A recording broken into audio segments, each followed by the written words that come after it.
Ok, gente. Nesse segundo vídeo, a gente vai completar agora o raciocínio iniciado no vídeo 1 para apresentar a teoria do Fischer. Então a gente tem que falar agora de valor de acasalamento e de herdabilidade. Ora, a variação herdável, quando a gente diz herdável, e eu coloquei aqui entre aspas para deixar claro que isso é uma parte da variação genética. Quando a gente se refere à variação herdável em caracteres contínuos, a gente está se referindo ao fato dos filhos serem parecidos com os pais, ou seja, à semelhança por parentesco, a transmissão da noção de valor de uma geração para outra. A medida fundamental que faz essa transmissão de valor a gente já apresentou no vídeo passado, que é o efeito médio de um alelo. Repara que efeito médio de um alelo é o que é responsável, é o que dá a base para a semelhança por parentesco. Então, na verdade, a variação herdável, a variação genética aditiva, como ela é chamada, nada mais é do que duas vezes a variação ou a variância dos efeitos médios dos alelos que afetam o caráter. Então, se você tem 100 genes afetando um certo caráter, o comprimento de um certo caráter, e você conhece os efeitos médios dos alelos que aquela população carrega, você pode tirar a variância desses efeitos médios desses alelos e duas vezes esse valor vai ser a variação aditiva, a variação que está na base da semelhança por parentesco. E isso vale para o relacionamento de pais e filhos, mas isso também vale para qualquer grau de parentesco, né? Primos em primeiro grau, meio-irmãos e assim sucessivamente. Então, no fundo, o que a gente fez no vídeo da aula passada é relacionar o compartilhamento de alelos com a similaridade fenotípica. Ou seja, se você compartilha os alelos no seu genótipo, você deve compartilhar uma semelhança fenotípica com um outro indivíduo. Tá? É essa a noção básica de efeito médio de um alelo. Mas vamos ver como é que isso funciona na prática? Qual a importância do efeito médio de um alelo? Esse conceito permitiu Fischer fazer a ligação entre a genética mendeliana clássica, na qual a segregação dos genes individuais não pode ser seguida através, ou melhor, pode ser seguida através das gerações, com a genética quantitativa, onde esses efeitos individuais dos genes, em geral, não podem ser seguidos. Porque se você olha para os fenótipos apenas, você não sabe quem são os genes que estão subjacentes, quem são os genótipos subjacentes àqueles fenótipos. Então Fischer fez uso desse conceito como uma medida teórica de valor de transmissão de informação genética de uma geração para outra e permitiu a ele, dentro da teoria que ele propôs, atribuir aos indivíduos uma medida prática que ele chamou de valor de acasalamento. Este valor de acasalamento, sim, pode ser mensurado, tá? Vamos ver como é que é isso. Valor de acasalamento vai ter duas definições, uma definição teórica e uma definição prática. Ambas são equivalentes se aquela população estiver sobre Hardy-Weinberg. A definição teórica é que o valor de acasalamento de um indivíduo vai ser igual ao somatório do efeito médio de todos os alelos que ele carrega em todos os loci que afetam aquele caráter em questão. Então, se a gente está falando da altura e a gente tem 100 loci afetando o caráter altura, o valor de acasalamento de um indivíduo vai ser o somatório dos efeitos médios dos alelos que ele carrega nesses 100 loci. Essa é a definição teórica. Porque na época de Fischer, isso não dava para ser mensurado. Hoje em dia dá. Vocês vão ver isso na aula de QTL quando a gente apresentar um método para a detecção desses alelos subjacentes à variação contínua. Então você passa a enxergar os genótipos e, portanto, saber qual é os fenótipos destes genótipos, tá? Mas há 100 anos atrás, quando Fischer propôs isso, o valor de acasalamento era uma medida teórica nesse sentido, porque o efeito médio não podia ser mensurado em geral, você não conhece os genótipos. Mas Fischer mostrou que essa definição teórica também equivalia a uma definição prática. E essa definição prática, pragmática, sim pode ser mensurada em qualquer população. Então, o efeito médio dos genes dos pais é que vai determinar o seu valor genotípico ou fenotípico médio da prole que ele produz.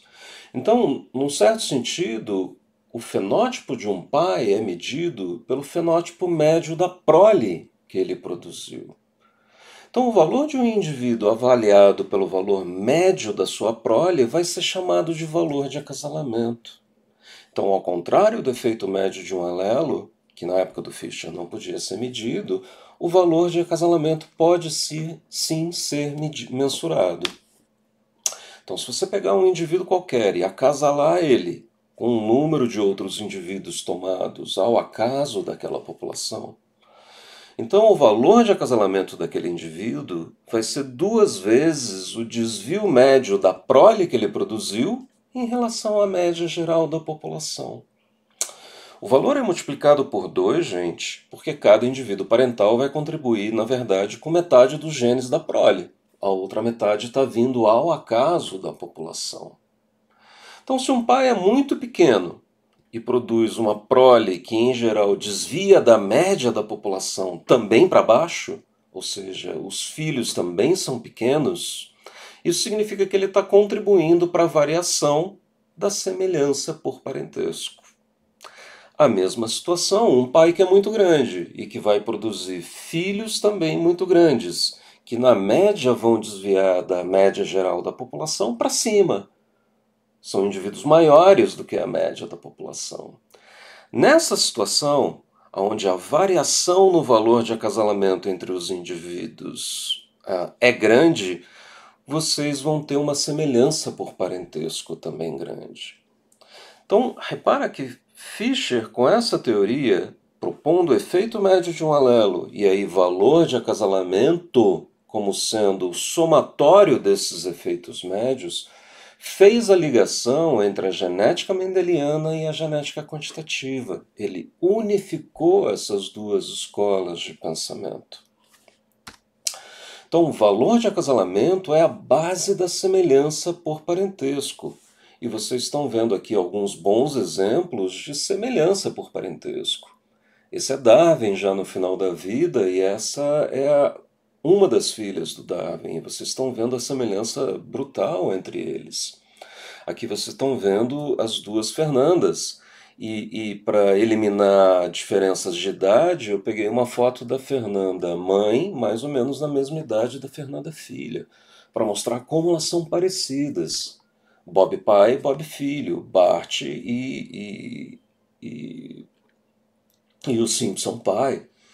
Então, a semelhança por parentesco é um dos fenômenos naturais mais comuns e observados pela humanidade há muito tempo. E a base da semelhança por parentesco é o compartilhamento de alelos entre pais e filhos. Este compartilhamento de alelos, este compartilhamento dos efeitos médios dos alelos, é a base da semelhança por parentesco. E Fischer mostrou que essas duas definições, teórica e prática de valor de acasalamento, eram equivalentes. E valor de acasalamento pode sim ser medido, é uma definição bastante pragmática. Se você pegar a prole de um indivíduo, tirar a média dela, ela vai desviar da média da população para uma quantidade que é proporcional ao valor de acasalamento daquele indivíduo. Legal. Então a gente pode falar de tipos de variação. A gente viu isso há 2 vídeos atrás, né? A variação fenotípica é a variação total da população. Ela vai incluir efeitos genéticos e não genéticos. A variação genética é a variância que é devida às diferenças genéticas existentes entre os indivíduos da população.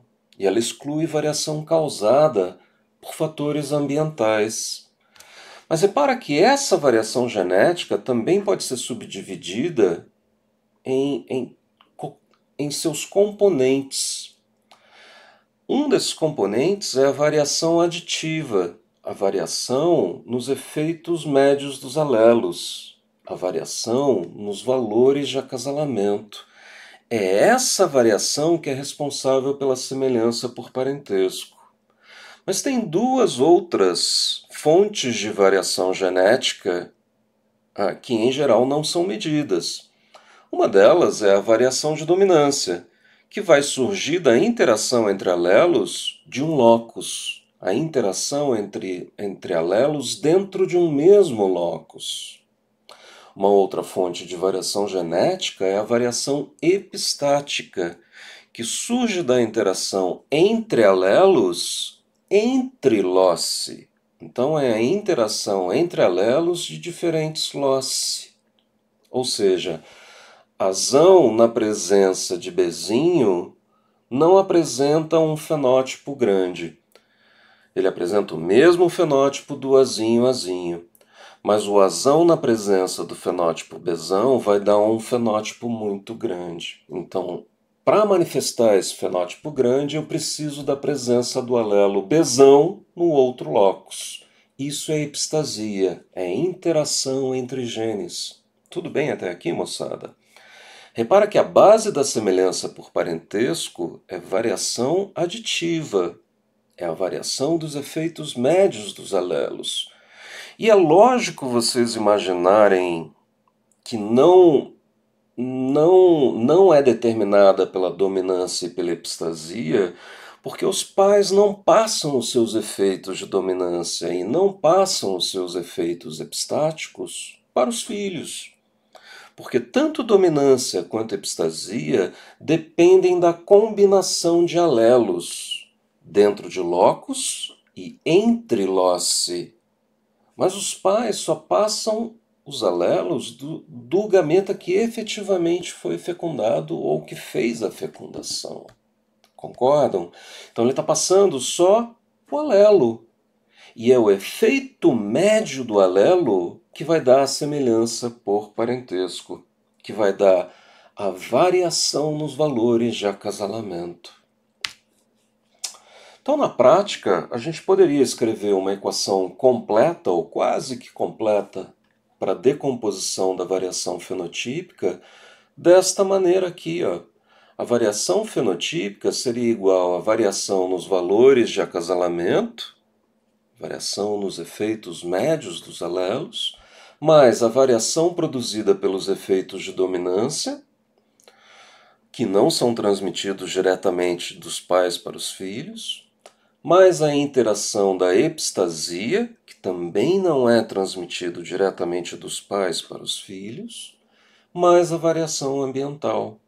Então, a variação fenotípica ela é composta dessas fontes de variação. Tudo lindo, tudo maravilhoso. Mas a gente, em geral, não consegue medir estas fontes de variação aqui. A fonte de variação que a gente consegue medir é a variação nos valores de acasalamento. E eu já vou fechar essa teoria e mostrar para vocês como isso é feito.